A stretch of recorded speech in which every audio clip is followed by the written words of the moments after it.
Okay, I would like to call this meeting of the Coyote Benton City School District 52 to order, and we'll start with the pledge of allegiance. I pledge allegiance to the flag of the United States of America and to the republic for which it stands, one nation under God, indivisible, with liberty and justice for all.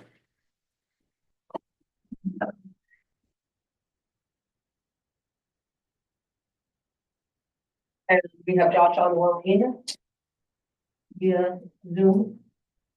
Yes. Okay. All right, approval of the agenda. Anybody have any questions or comments or changes that need to be made? I didn't see any. I have none. I motion to approve the agenda. I will second. All those in favor? Aye. Aye. Aye. Aye.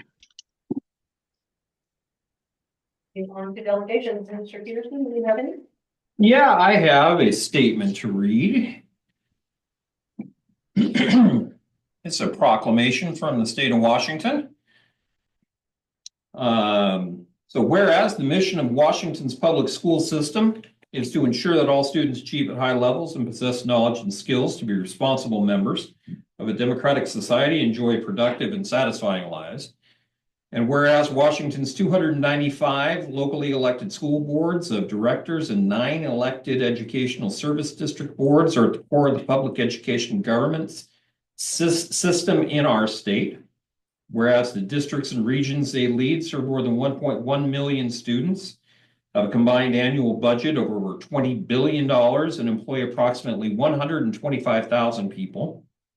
Whereas school directors play a crucial role in promoting student learning and achievement by creating a vision, establishing policies and budgets, and setting clear standards of accountability for all involved. Whereas school directors are directly accountable to the residents in their districts and regions, serving as a vital link between members of the community and their schools. And whereas school directors and ESDs provide a passionate voice of advocacy for public schools and the welfare of school children. And whereas it is appropriate to recognize school board directors as outstanding public servants and champions for public education. Now, therefore, I, Bob Ferguson, Governor of the state of Washington, do hereby proclaim January 2025 as School Board Recognition Month in Washington, and I encourage all people in our state to join me in this observance. Signed this 22nd day of January 2025, Bob Ferguson, Governor. So thank you to the board members and the ones that are in person, the ones online, and the former board members in the audience. And thank you for all you do. And I know you're not a fan of pomp and circumstance unless it's a graduation. I'll just leave it at that. But thank you for letting me indulge everyone with that statement from our new governor. It's the first proclamation that hasn't said Jay Inslee since I've been here, and I'm True. I like it. Right. Well, with that, we will move on to the proposed consent agenda. Any questions or comments on that? Nothing for me. We've got some other long-time teachers leaving us. Mm-hmm. Be hard to replace there.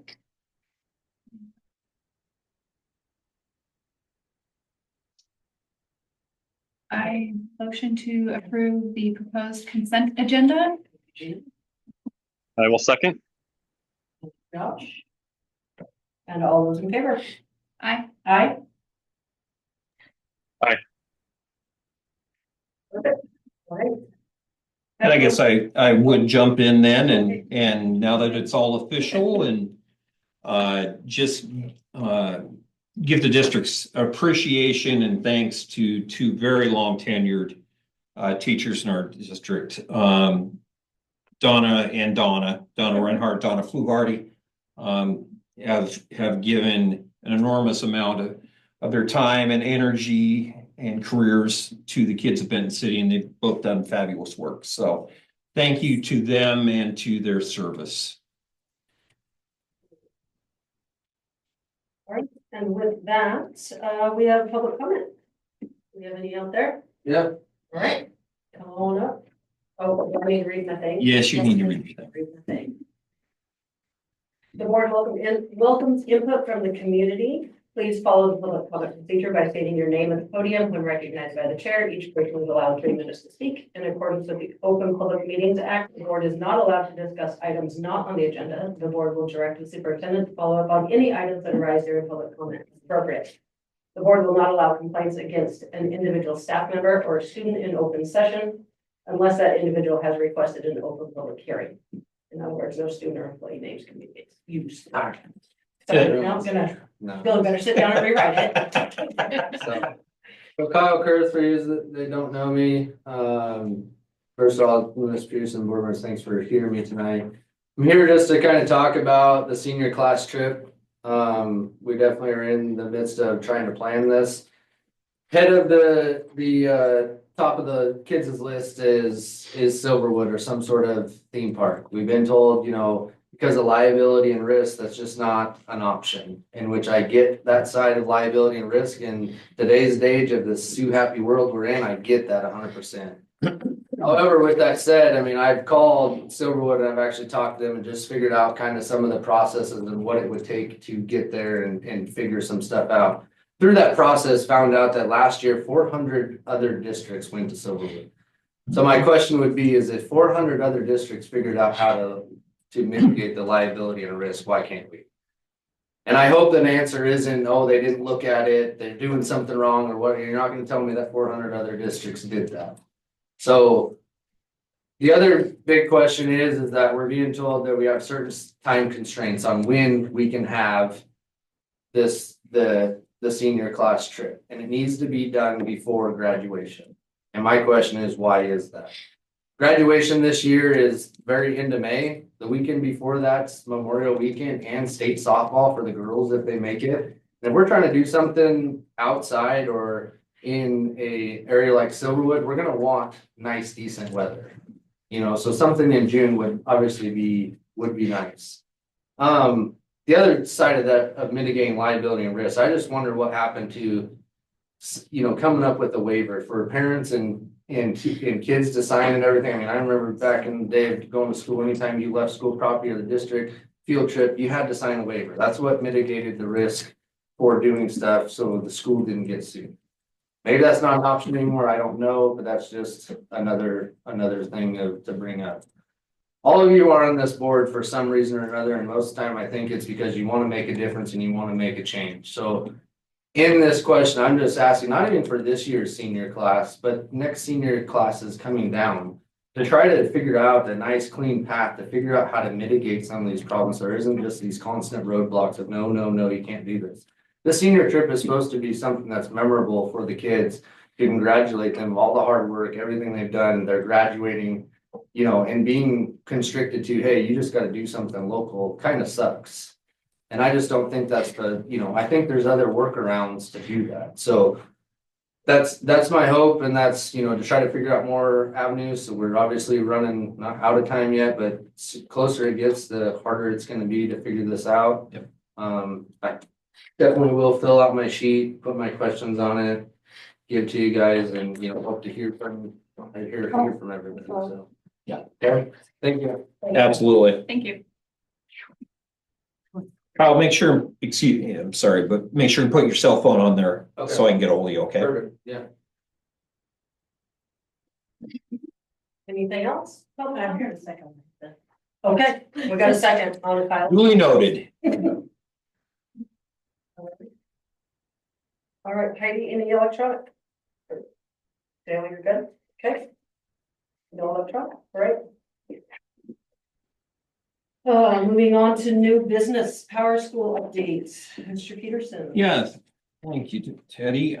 Just real quick, I wanted to bring everybody up to speed. We have had, there's a lot of confusion out there. Let me just say this. There was a power school hack of several districts in the area, quite frankly, across the nation. And one of the things that predicated this was there's a lot of discussion, especially one of our nearby local districts, about all the things that were impacted and what has our reaction been to this. We are in a much different boat than other districts around us who utilize PowerSchool because we do not have two add-on items. One is a records management system that is an add-on. The other one being, I just lost it. Excuse me. The major point being that we only use our student information system. And so there is no individually recognizable information, individually identifiable information. Nothing that, quite frankly, other than names and addresses, which are considered directory level information and available by a public records request. So we do not have the same exposure in this particular issue that, again, some of our neighbors in the Tri-Cities have and have exposed themselves to. And financial is the other piece that I was looking for. So the finance and the records management are the big ones where confidential information can get out. But in conversations with David, as well as Amelia is our PowerSchool guru. She's literally one of the few people, if not the only person in the district, who is listed in the system where the outside hack got access to. So we did not turn this into a large production because there simply wasn't any information that was readily available that, quite frankly, could do any damage. That is not the case with some of our other districts that you see around us.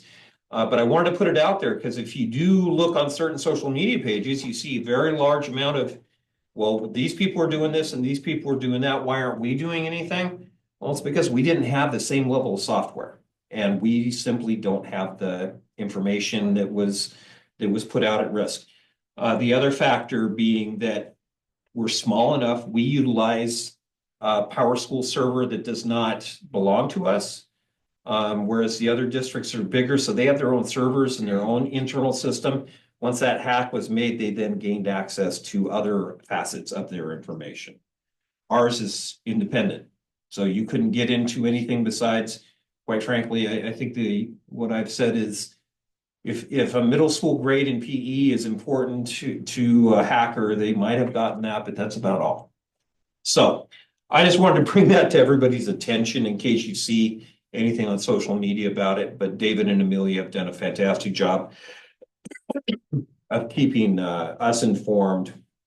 But quite frankly, there really isn't much for us to do besides hurry up and wait. So just an update on that issue. And then an energy efficiency grant update. Well, Yeah, thank you. We have, over the course of, as the board is aware, done some facilities, done some reviews with some outside agencies. You've heard us talking about ICOS and ICOS scores of buildings and facilities, what our facilities are that are most in need of improvement, most in need of renovation, things like that. The Department of Commerce released some funds, and what they refer to them to as is the energy efficiency grant, where there are incentives given to districts who will take a look at their energy efficiency in their buildings, perform clean energy audits, and then send a report in. And we have been granted the first incentive grant, which is just a hair above $100,000 in order to perform those audits through a third party, have them come in, do the audits of all of our systems, submit to the state where we will be eligible for up to $5 million for renovation. If you think about some of our buildings that are in the district right now, the first ones that came to my head, as well as our contractor that we've got working on this, is our HVAC systems. Because especially in the elementary and middle school building, they're old, they're inefficient. And in and of itself, if we were able to attack that issue and potentially solve it, could be a long-term savings for the district from a cost standpoint for energy. But in addition to that, this is not about necessarily having the district quote unquote go green or anything. It really is to bring the overall efficiency of systems and upgrade them. So these could be also looking at doors and entryways, looking at windows.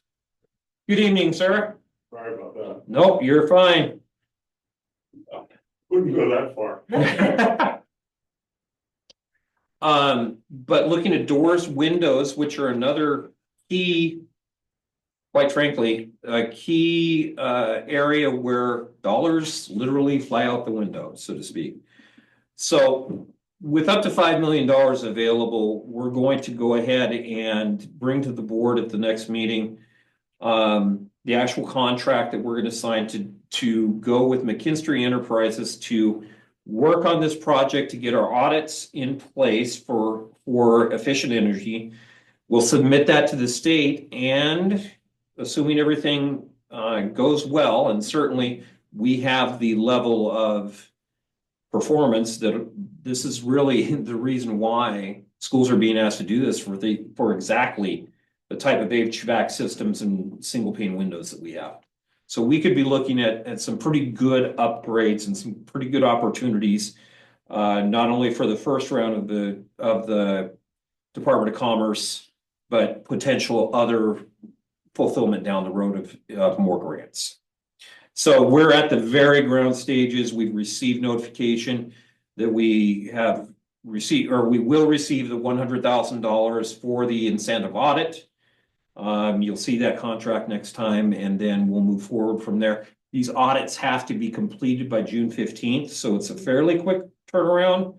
But the audits themselves and recommendations then go to the Department of Commerce, and then we'll make plans after that. Yeah, I think it's the other thing that is important to note. These are dollars directly from the Department of Commerce. They cannot be used for anything besides energy efficiency upgrade. So this is not just in general free money. This is money with a purpose. And I think we've got two big systems to probably use it all up and then some. Sounds good. Yep. But thank you for that. And that's my energy update. With that, moving on to board comments. Does anybody have anything?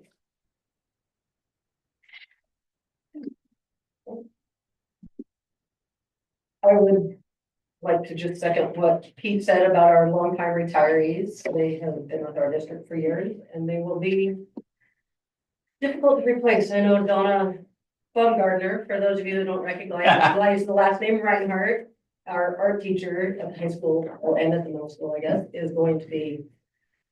She was not my art teacher. She was mine. She was probably yours. But I know. And I did not know that was her name. So there you go. See, she has brought some wonderful things into our district in her time here. So anyhow, and Donna Fluharty has had probably one of the toughest jobs in the district. So to replace them both will be hard to do, but we do thank them greatly for their time. Well deserved retirement. Yes, absolutely. Absolutely. Is Josh still on? Or did he leave us? Okay. All right, if nobody else has anything, we are moving on to superintendent's report. And this will be fairly quick because quite frankly, both of those first items could have gone in my superintendent report, but I felt it was important to put them specifically as agenda items. As the board is aware, We're working with our administrators to try and make sure that our computer usage at the middle school and the high school especially is being monitored, and that we are receptive to needs on the part of the community and the part of kids and parents about making sure their kids are safe while online. We recently have deactivated all chatting ability on our computer systems, so a student can no longer go into their teams and message other students or anyone else for that matter. We're working on some long-term fixes for any other access to outside resources, including having conversations about deactivating their abilities to even access anything outside. We know that this is an issue, and as anyone who has ever dealt with technology knows, there are always children who seem to know more than their parents or sometimes even administrators about how to get around certain rules. So we're working on that, but with the middle school especially, we'll take some pretty drastic action if we have to in order to ensure that we keep our kids safe while online. Yes, sir. Do we do any reach to parents who gain on how to understand or have the knowledge that we have or that the kids have, or so to look at that type of thing? You know, we've sent home information at all levels, but I think especially at the secondary level, anybody who's seen their kids come from elementary to middle school to high school, I think once you get to a secondary, 8th grade and on, it's almost okay, they're out of my hair kind of thing. From a school standpoint, it's up to school to take care of things. And for every time that IT comes and tells me that they've found an issue, we've shut it down. 2 weeks later, we find another issue and another workaround. So I think, you know, if push comes to shove, we do have a solution. We're just trying everything else first.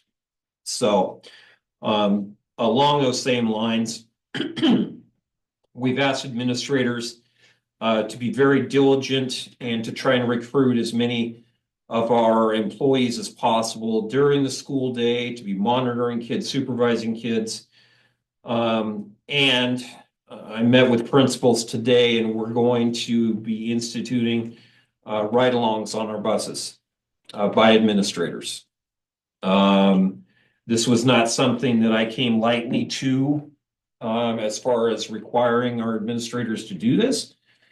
However, when we're hearing reports of misbehavior on buses that is either not getting addressed in a quick enough fashion or is not being noticed because it's subtle, we need another set of eyes on there.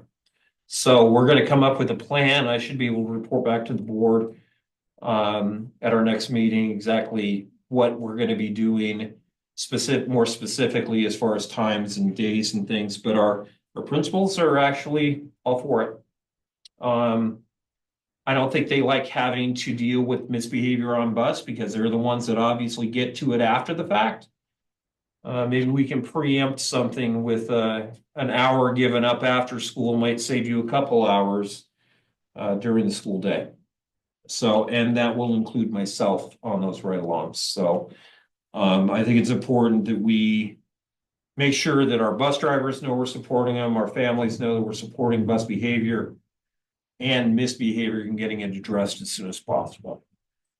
So those were our two big ones that we're working on right now, but these are things that are at the forefront that we're going to keep at the forefront and make sure that we're reporting back to the board regularly.